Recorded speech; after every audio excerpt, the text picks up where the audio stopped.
днес, че съм свободна и намерих време да дойда да бъдем заедно.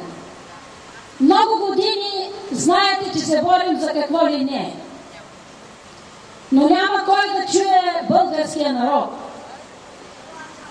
Обиколихме много страни, много походихме, много попяхме, много мизерувахме. Всички, както ние, артистите, певци, музиканти, така и българския народ, все още продължава да се страда. Ние не избираме нашите хора в Народното събрание само да гледат за себе си. Ние ги избираме както се грижат за семействата си, така да се грижат и за всички нас.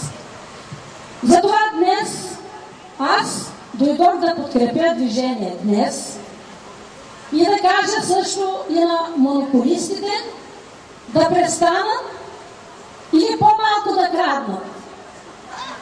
Да, айде, нека да вземат малко за себе си, но да не ни крадат, да ни гледат в очите и да ни крадат. Аз за това сложих очила, за да мога да ви гледам в очите, защото така трябва да бъде. А не както някои хора, когато говорят с някого, гледат наляво или надясно и откъде как да откраднат. Затова искам да поканя и моите колеги, които са тук днес, да подкрепим целия български народ и нека нашите приятели от Народното събрание, от правителствата да ни чуят и да се погрижат за всички нас. А който може и знае да пее песента "Хубава си, моя горо", нека всички да запеем.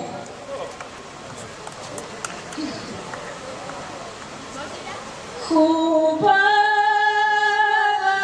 си, моя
всички да се обединим, скъпи приятели, и да продължим напред.